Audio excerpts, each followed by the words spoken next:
Hello and welcome to True Crime Diary, a light-hearted podcast on a serious subject.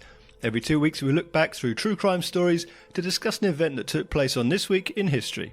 I'm your host Mark Decana, and with me as always are my friends Jed Lester. Hello.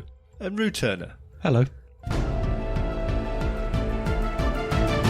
So the date we're looking at this episode is the 26th of November in 1983. One of the largest ever robberies in British history took place at Heathrow Airport. £26 million in diamonds, cash, travellers' checks, platinum and gold bullion was stolen from a Brinks-Mat warehouse. Travellers' checks? Yeah. Never used travellers. Have you not? I've used them once Yeah, I in used like them. 1990 or something. Yeah, it must have been 92, 94, somewhere around there. So rubbish. Because you can't spend them. No, you No, can't. you couldn't then when they were... You had to take them into a special place, like Shop. or a post office or a bank. I remember I was in the US, I think. Anyway, I went into a shop and I was buying whatever I was buying, probably CDs or something. Yeah. And I pulled out my traveller's checks and the guy audibly sighed. Yeah. That's okay. I would have as well. Well, how did you didn't pay? I paid with traveller's checks. What, you just handed him a bit of paper that... Well, yeah, it's a check, basically. But it's like Scottish money, isn't it? Yeah, they didn't want that.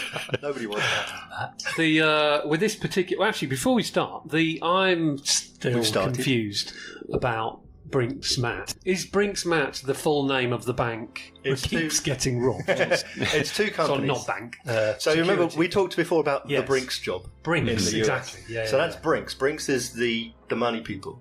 Brinks company that holds money Yeah. globally. Yes. It's a securities company. Yeah. They take care of your money. Yeah. Although they do keep getting robbed. So I thought at the time, admittedly, because I remember it, this thing, and I thought it was a nickname for the bloke who did it.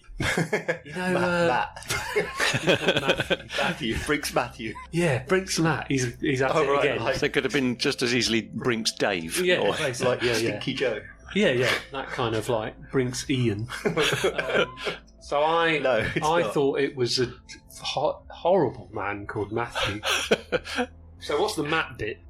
Mat is a transport company. Should look up what the M stands for. It's Armoured Transport, M-A-T. Money. Money, yeah. I'll Military, mainly. Mainly armoured transport. We do other stuff. Mostly Armoured Transport. We do other stuff. It's mainly armoured transport. Music and theatre. I've looked it up. It stands for Maths Admission Test. No, that's rubbish. That's not right. That's the first thing in Google. Aha, you fool! You fell victim to one of the classic blunders! So, in one previous pod, we've gone specifically with the Alan Turing pod. We literally went round to Alan Turing's house and broadcast from there. Yeah. And in this particular one, I commend to the pod listeners Mark's dedication to the cause, because he literally moved to near Heathrow. Yeah. So we could do this. I didn't so much move there as was born there. He moved there. Moved there from the hospitals to the house.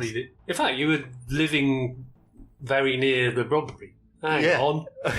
I was there at the time for the 10 years before. Yeah, no. My point is sometimes we go the extra little mile to bring you content. And Just for the Mark's listeners. literally moved next to the airport, and we're not doing this from his house. I've moved From my away house. from it to do it from your house. We just need another 3 guys in a van. So yes, Brinks-Mat. Brinks, US security company, and Mat, a London-based transport company. Yep. Brinks-Mat. So it's in a warehouse. So basically they dropped off all this stuff at the vaults in the warehouse, ready for Like they did in the transshipment. other Brinks one that we talked about, put it in a kind of depot or something. Yeah, exactly. Fine. Why would they have done that? It'd come into Heathrow and it would be shipped on another flight to other destinations. Okay. The gold was going to Hong Kong the next day. Right. So £26 million Wow. in 1983. That's about 95 million in today money. Wow. Pretty big.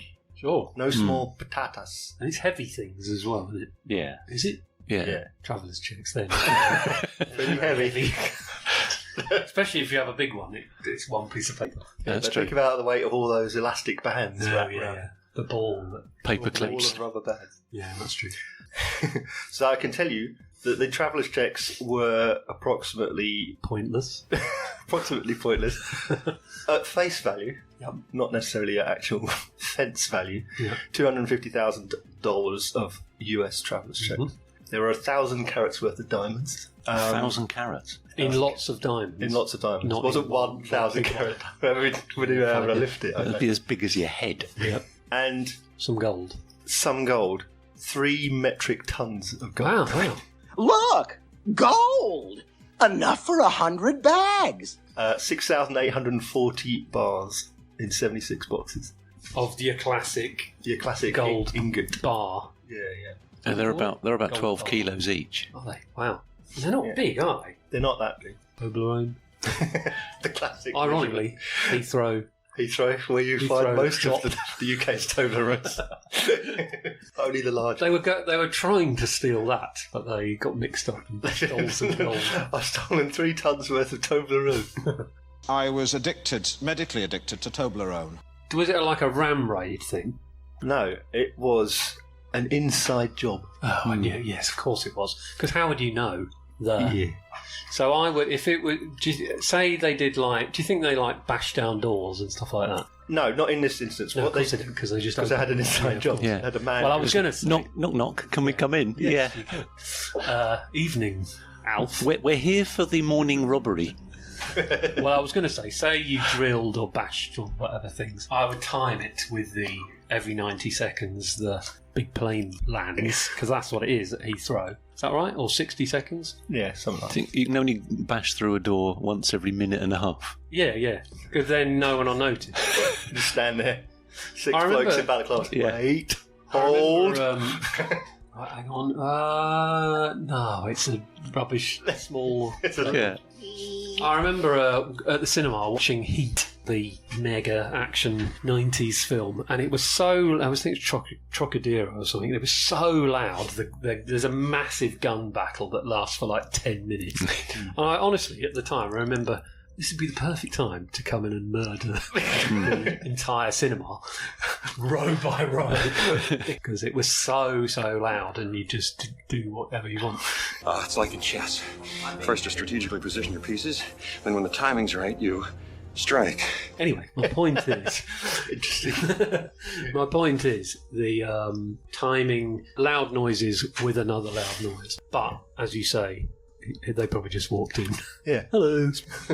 Yes, well, this was an inside job, as I say. So this is why you should always treat your security guards well. Security guard let them in to the warehouse. Anthony Black was their inside man, and he let them in, a gang of 6. Let them inside, and what they decided that they would do is they got the people who were working there, and they poured petrol over all of them and threatened to set them on fire. Yeah. What, including the Over their genitals. Yeah, one who let him in Yeah. yeah, because as a pretend? as a cover. Oh, Yeah. right, okay. Although these are the thieves we're talking about, so there's Yeah. no reason why they wouldn't. No, they would do it anyway. Right. Because if he changes his mind, it could be messy. Sure, yeah. So when they went in, what they were going in to steal was £1 million worth of pesetas, Spanish pesetas. That's Right. what they thought they were going to get. Wow. So no small potatoes in the Small end. pesetas. £1 million in £1 million potatoes. £1 million Okay. worth. It would have been better if it was, because that would have been about £25. Yeah. About 6 shillings. Yeah. Well, I mean, now it'd be worth nothing. Well, Wouldn't it? exactly. It'd be absolutely worth it. Literally Because they nothing. have the euro. Yeah. Yeah. You'd need a collector. And even then, they still wouldn't be worth £1 million.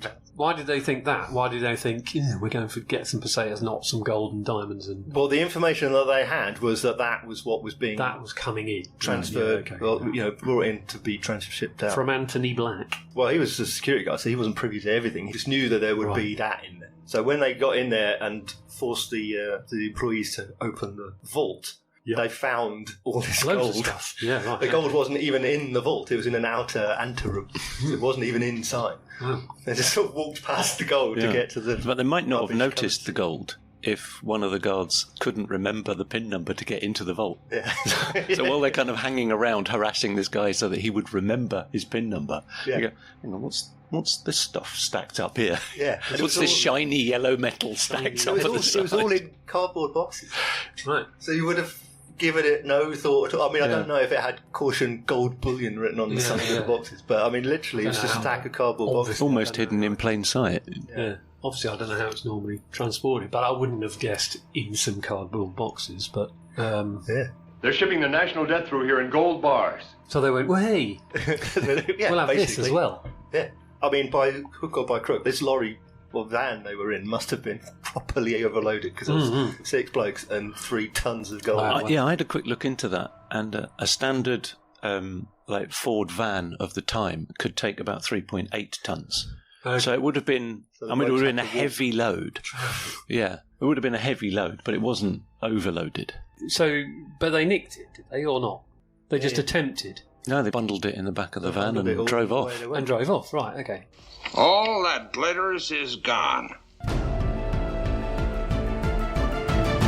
Well, the flying squad got involved, and their investigation led them to the sister of the security guard, Anthony Black. Yeah. His sister was living with a man named Brian Robinson, who was, turns out, one of the thieves. Okay. See, that's how they got their man on the inside. Sister. Oh, right. Yes, okay, yeah. So they swooped, Yeah. and Where? they swooped on... Is it near your hand? no.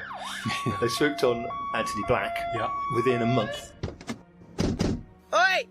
and he immediately confessed. All right, I admit it. I am the Lindbergh baby. He broke like a twig.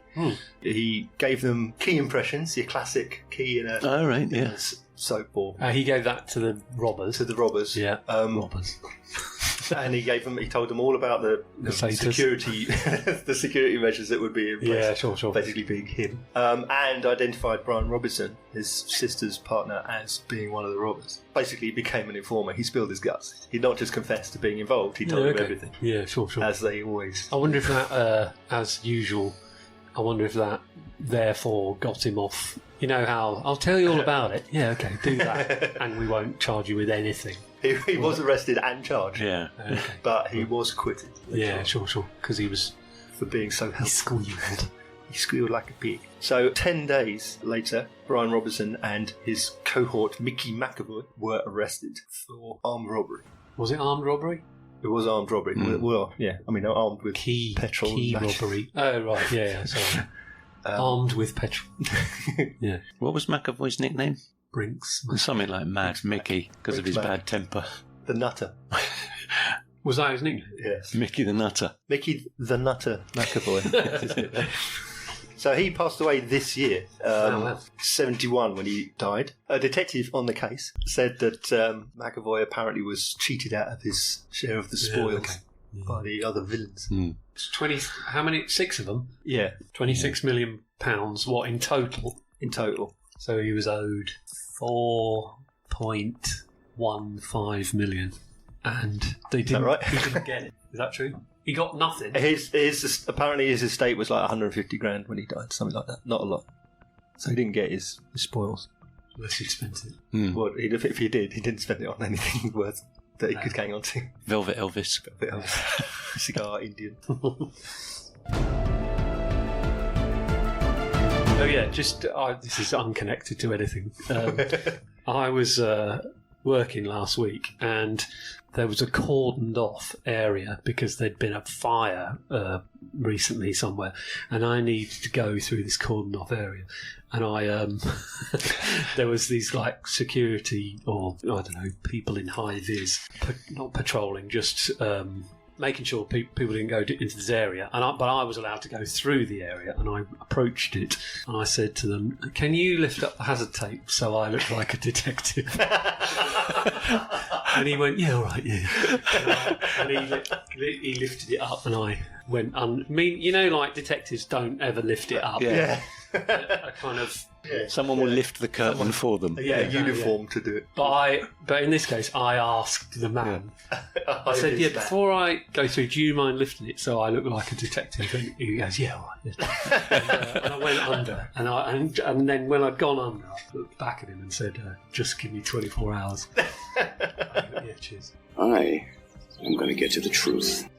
I obviously had nothing to do with it.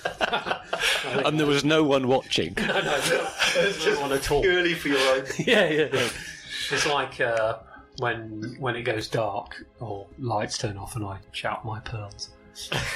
My pearls. But it was just that because it was a secure thing that the public weren't allowed in. Yeah. I thought, I'm just gonna act out. I'm like Columbo. Yeah. Or Chips. He was well up for it. Yeah, but what a good bloke. He wasn't the police or anything. He was just a bloke. Just a bloke. Yeah. In a high vis. Yeah, but he then went home and said, guess what happened? This bloke I mean, he probably thought I was a nutter. But what was that bloke's name? The nutter. Yeah. I never guessed what this bloke did today. Yeah, because it looked... Well, it was official and you weren't allowed in it. I thought, I'm just going to... I mean, he's not going to say no, is he? So Did you go in and sort of get out and tap a notebook with a pencil? Put a pencil behind my ear. Just deep in thought for 10 seconds. Yeah. Or did you crouch slightly down? Just one more thing. You dramatically swiped your glasses from your face and said, put your head slightly to one side. We're going to solve this. Faced away from the person while I was talking to you. Yeah. You went full Horatio. Yeah, did, yeah. Sweet. Join the club.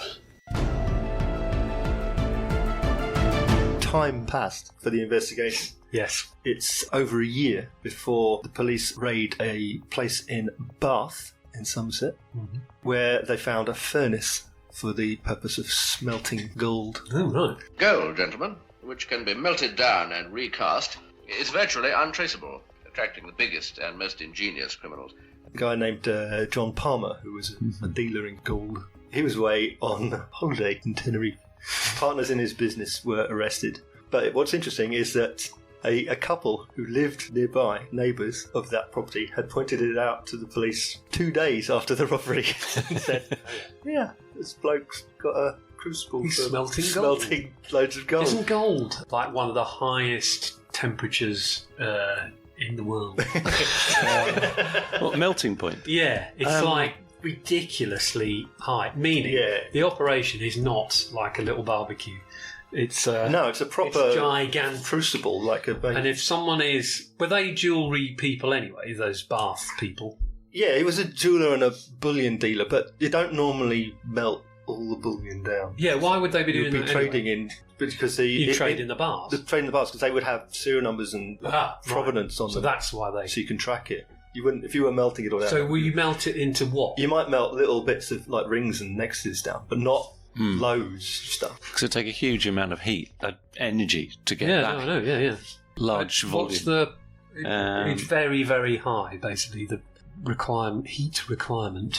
It is 1,064 degrees centigrade, which is 1,947 degrees Fahrenheit. Yeah. It's hot, damn hot, real hot. Quite a lot. So what? Melting it into more manageable. What they were doing was they were melting it down and they were mixing in, firstly to get rid of the serial numbers and the stamps, of course, yeah. and then mixing in copper because it was far too pure. Because it was too pure. Yeah. So they were basically too pure. You put that on the market and it would just ring bells all over the place. Would it? Yeah. But there's loads of gold. Not pure gold. So an expert would know. Yeah. Even though there's no serial numbers or... Because you just measure it. You can chemically measure the purity of it and go, hang on a minute. It's a matter of purity. The very essence of it, which makes it unparalleled, unrivaled. Yeah, so they mixed in copper. Yeah, right. And then that would change its composition, which would make it harder to associate it with the stolen gold. Right. So you just chuck in some trade gold and a bit of copper coin and stuff like that. Right. Add in the kind of impurities you'd expect to find in standard gold. Right, okay. So that has got that in other normal golds. Got that in. Yeah. Right. Whereas the stuff that they nicked was like 99.9% gold, So Kenneth Noy was a man who was brought in to... I've heard of him. Have you? I have, yeah.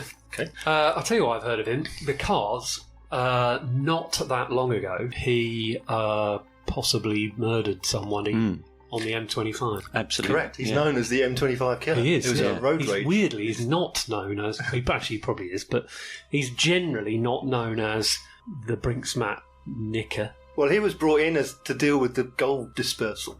So he wasn't to do gold. with the... He wasn't in the robbery stealing itself. it. No. Right, yeah, okay. But he could cope with that volume of gold. Right. Yes, but in recent times, he kind of... Well, obviously he wasn't very nice, but he kind of completely ruined it for himself by road raging somebody. Yeah. Well, yeah. 22-year-old electrician. Yeah. While he was on temporary release from prison. Right, okay. Yeah. So he'd been let out, got in a road Brinks-Mat. rage on the M25, killed, which like everybody does that, and killed this man, Cameron. And his girlfriend, who was actually his fiancée, is now still in the witness protection program. Of Cameron, yeah. Because she had to give evidence against Noy, and right, okay. I think it's safe to say he's not a good sort. No. You're a very bad man. And presumably he's not coming out. Oh, he's out again. Yeah, he's out again already? Yeah. Blimey. Might listen to this. It was so the murder was in '96. He was convicted in 2000. What did I say? No, 10 years ago. It was nearly 30 years ago. Yeah, it feels. I know. Right, okay. But he was convicted. Yeah, so he was arrested in '98, convicted in 2002, and in 2019 he was let out. So he did 17 years. He's now about 71 years old, He's developing out. properties. He's on licence, so he's like on parole, basically. Sure. And spending evenings out with Jesse Wallace from EastEnders. Oh, that is. Cat butcher. Oh, right. That was in the press 2 days ago. What, as a hanging out? Yeah, they were in a private box at the O2 watching Elvis tribute concert at the O2 Arena. Anyway, so he was a gold get rid of her, yeah. Dispersal guy. Yeah. But he's a known villain. And a known gold dealer. Gold man. Yeah. Did his first robbery when he was 5. Stuck his fist in the till of a corner shop. He stuck his fist in the till. Nicked money out of the till. It'd be hard to grab it with his fist clenched. I don't know, if you grab something, your fist is clenched. Yeah, but not when you stick it in. You stick your hand in the till. Then you withdraw a fist. You withdraw a fist, yeah. I don't want to be pedantic, but I'm going to be pedantic. Will, if you want to be accurate, which is to say, if you want to be right about it... Whilst under surveillance, this is key, 1985, so it's about a year and a bit after the robbery, a detective constable named Fordham was hiding in his garden. Well, there was 2 of them, wasn't there? There were 2, but one of them was discovered by Kenneth Noy, who, in self-defence, beat him and stabbed him 10 times. In self-defence, Yeah, for which he was found not guilty of murder. He killed him? He killed the detective, And he got off? How? Defending himself against an unarmed man. Yeah. It was a man in his garden, in camouflage outfit and balaclava. So they were staking him out, or whatever? Yeah. They were staking him out, yes, exactly. Blimey. The dogs heard the guys in the garden, so the guys backed off. But one of them backed up the garden, the other one didn't. And Noy came out with a knife and discovered him. Blimey. I mean, 10 stab wounds. Yeah, it's not defence. It's a bit That's a frenzied attack. Mm-hmm. Hello, my name's Mark Decano and I host the Comedy in a Nutshell podcast, in which I talk with those in and around the comedy circuit, and most especially the comedians, about what comedy means to them. Simon Ampstall plus Lena Dunham plus Mr. Blobby. I thought that would be a good combo. Every gig you get is somebody else not getting a gig. Sometimes I've had people pull out a notepad and I've been like, oh no, thank you. You are a jester and you're here to bring light relief to people's lives. Somebody at the end was like, oh my God, she's dirty. And I was like, thank you very much. My boyfriend says he feels like he has to tread very carefully because he was like, I know that everything has the potential to become material. I can now give to people and they definitely in that moment are having a good time. So if you want to know more about what comedy means to the people at its heart, then hear it straight from the horse's mouth. Comedy in a Nutshell, wherever you get your podcasts. Welcome to Fringe, baby.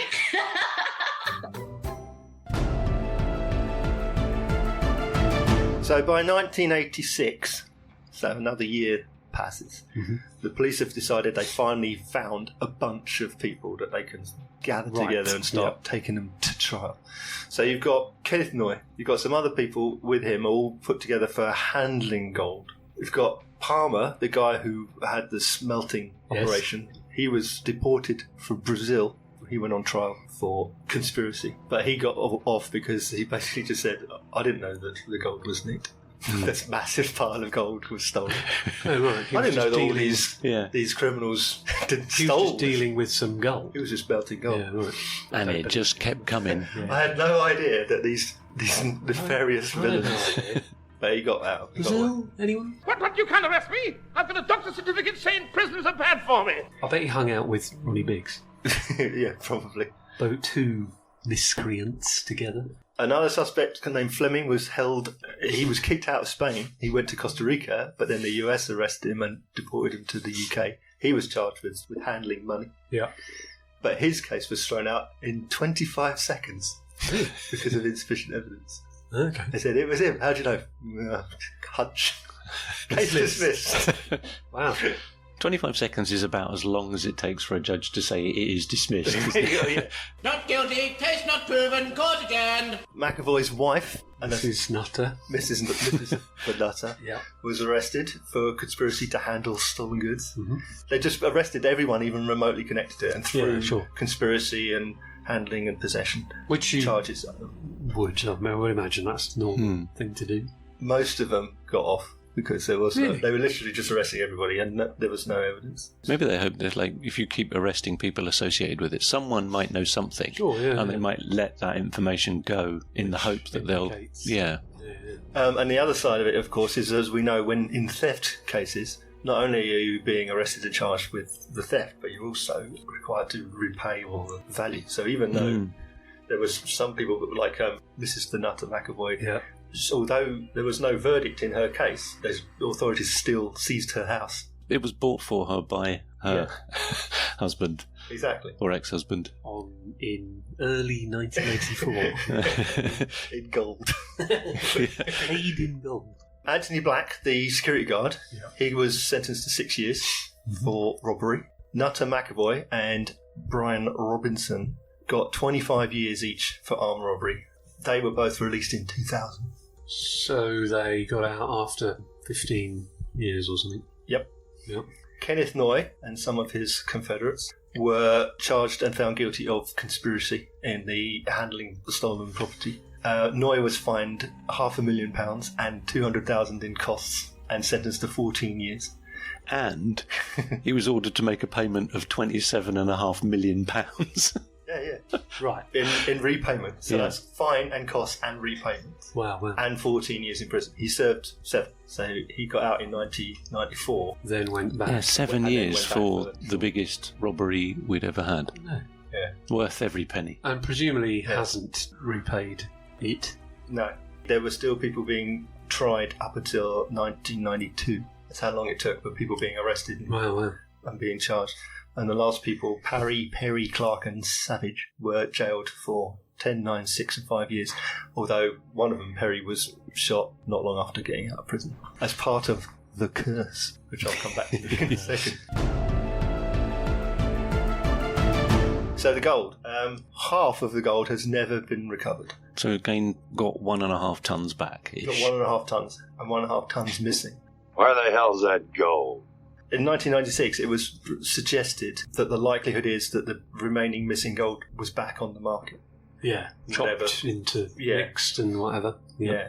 Johnson Matthey, who was the company that originally, who in possession it was, that company, before they basically collapsed for this, among many other reasons, probably got the gold back by other means. Legitimate means, it just kind of worked its way back into the system. So the likelihood is they ended up back with it anyway. But they didn't know? Without knowing, Right, okay. And wasn't there 11 bars found at Noy's house? Yeah, there was a bunch found at his house. Yeah. £1 million worth was found in the Bank of England. So it had, like I say, half of, money was making its way through the system. Sure. There was a £2 million reward offered to find the gold, but that was never claimed. Mm-hmm. According to a documentary by the BBC, anyone who's bought any gold jewellery in the United Kingdom after 1983 probably has some Brinks gold in it. Wow. So if you've ever been in a Ratner's, you bought some. No, it wouldn't be Ratner's. Because that's that's true. Ratner famously said. There is no gold in it, yeah. People say to me, how can you sell this for such a low price? I say because it's total crap. By the mid-90s, we're talking like nearly a decade later now. Yes. The threads of this have gone so far that there was an oil well in Kansas had assets frozen in suspicion of being connected to fencing the money, because the money had gone so far and wide. Of course. And it's so much. They had 57 different people had assets frozen, including an oil well in Kansas. Wow. £3 million had been recovered from Kentnoy. Of 26. Yeah. A bunch of people were all ordered to repay £26 million. Oh, okay. Yeah. So there was £26 million was stolen. Yes. And then like a dozen different people were ordered to repay £26 million. Joint and several responsibility. Yeah. So if they'd all paid it back, they would have got 10 times what Yeah, they right, okay. Yeah. Give me my money. Give me my money. Give me my money. Now, only a few weeks after the robbery, there were 5 men arrested in Austria. Do you know about this? Yeah. Police arrested these people who had 10 gold bullion bars, and they all bore the mark and the serial numbers of bars stolen from Brinks' robbery. Yeah. But they were counterfeit. Oh, well. So they had counterfeited stolen gold. It's Mickey Mouse, mate. Spurious. Not genuine. Is that just unfortunate coincidence that they'd, I don't know, previously seen those bars and noted the numbers down or whatever? Well, nobody knows really why they would do it. No one knows how they got the serial numbers, and B, why they would counterfeit stolen gold. If you're going to counterfeit gold, why? Yeah, of course. Gold has got that much heat on it. Other than to say that they were to get like fame or a reward for returning part of the gold. Mm-hmm. Possibly. I mean, seems a bit. It's a very weird, idiotic. Unless they thought there was a market for, the real Brinks-Mat gold. Do you know what I mean? Like. Which, I mean, if they were because if they could show stolen gold to criminals, exactly, but then criminals were just as likely to kill you when they found out it weren't real. Yes, yeah.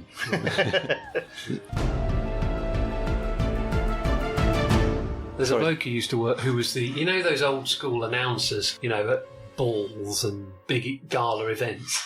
I introduced Lord and Lady, and then they enter the room. Yeah. There was one of those. He used to work at Lord's, and he was a master of ceremonies person. And he retired or something. And about a week before he retired, I found out that he was a detective on Brinks-Mat. Really? He was a lead detective, and I was like, and we hadn't done it. We obviously hadn't done it. Yeah. But I was like, oh God, I must keep, because I bet we do it. But then he retired or left the job, and so I don't know who he is. But my point is that I would have, if he still worked there, I would have absolutely gone, can we just have a quick chat? Yeah. Because he was the main bloke on it. As soon as he said that, he said, because I work on cruise ships and I do talks and I do a Brinks-Mat talk. And I was like, oh bloody hell. Yeah. And then left. So that's a shame. Yeah, I know. There is a thing called the curse. Yes. If there's some Spanish pirate coins mixed in. Well, no, the idea is, the curse of whatever. The world's oldest man. Keep dying. Can't believe it. They keep dying. They die. Yeah. No, you don't want to be that. You'll die. Or like the curse of Tutankhamun. Everyone involved in that keeps dying. 100 years ago, they all died. Yeah. Latest victim of the curse dies aged 92. Yeah, that's the curse. Anyway, there is a so-called curse of the Brinks-Mat gold. It's got a death curse. Basically referring to all the people who've been shot dead who were involved in it. Most interestingly to me is Charlie Wilson. Mm-hmm. Does that name mean anything to you? Really? Charlie Wilson was a member of the Great Train Robbers. He was the first one to escape from prison as well. So he was potentially involved in both. He was asked to launder some of the money. He lived in Spain at the time. Yeah. He was asked to launder some of the money from the job, Brinks-Mat job, and apparently lost, inverted commas, £3 million. Okay. Yeah. Clumsy. And then in 1990, he was shot dead. Right.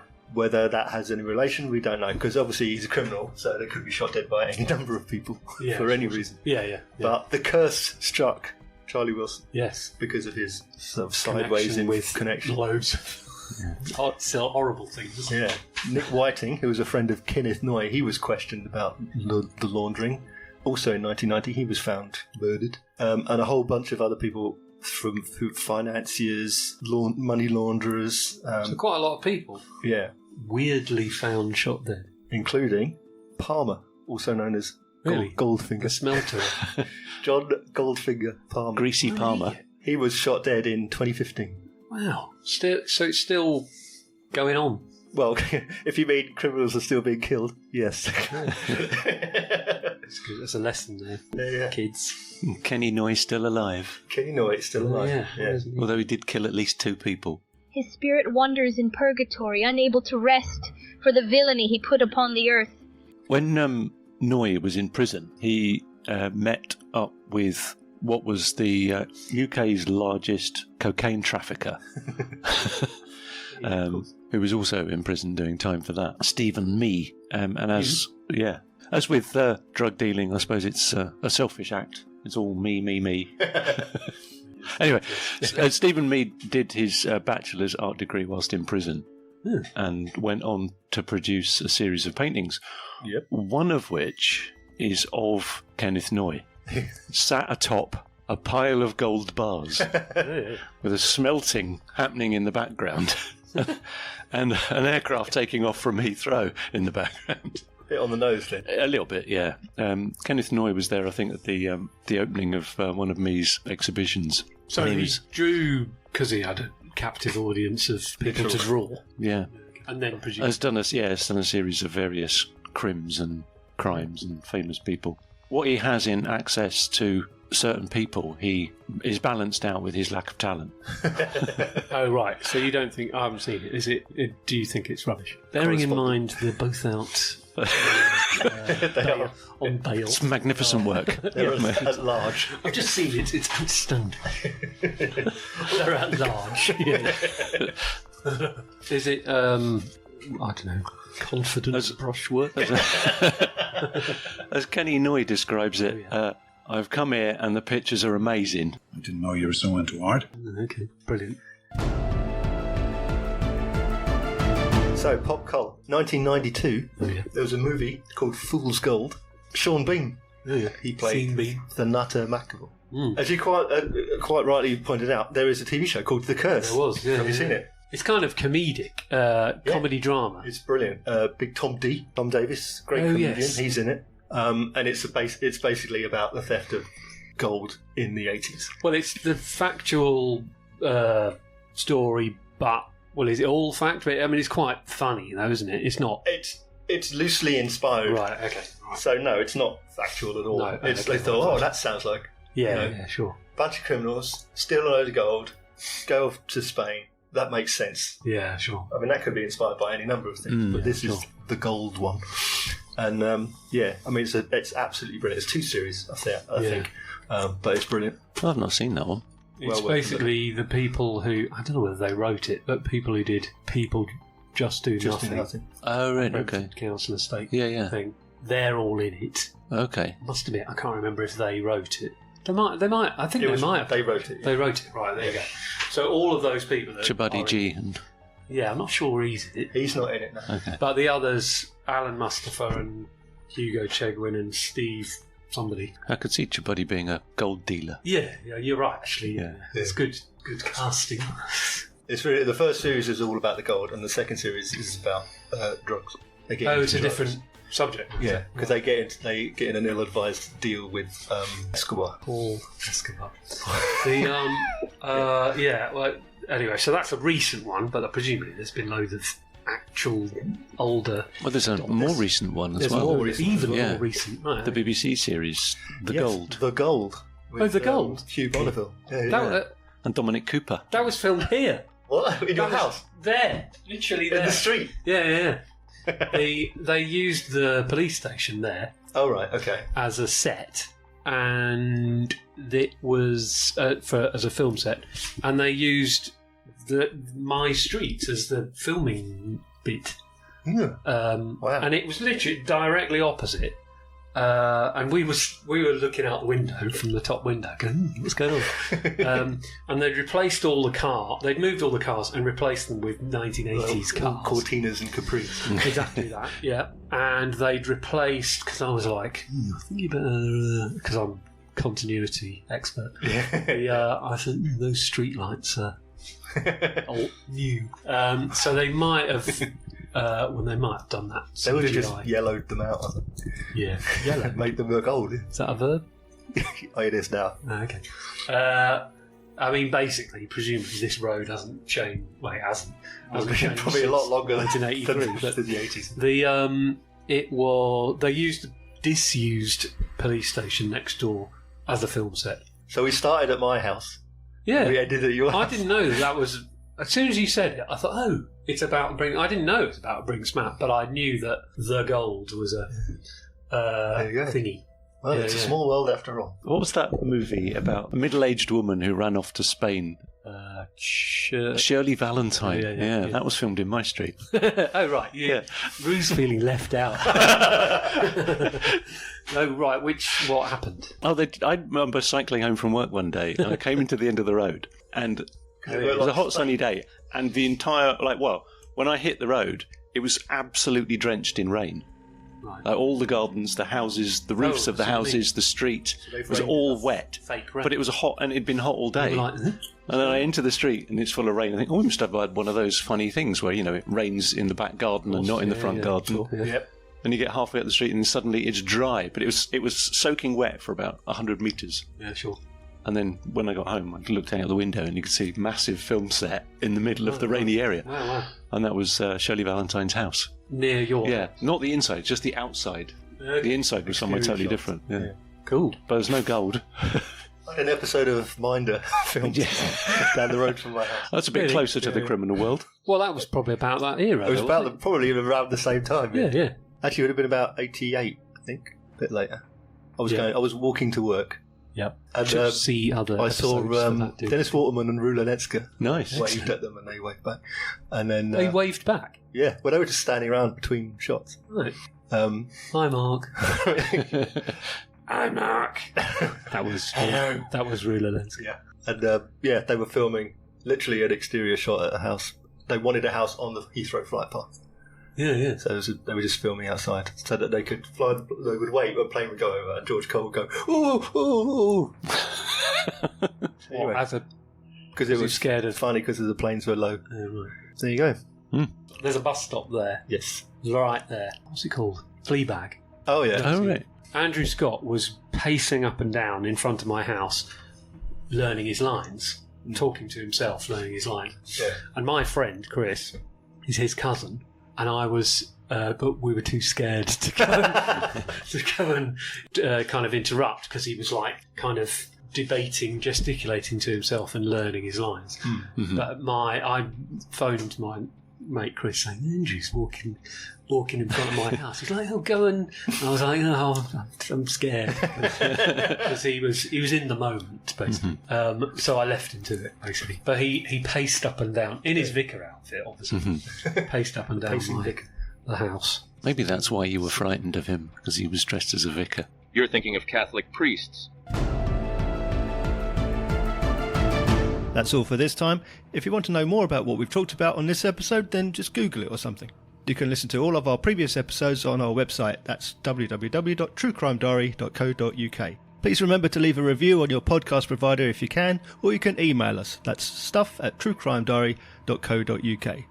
My thanks to Jed and Rue and to all of you for listening, and we'll see you again on next date in our True Crime Diary.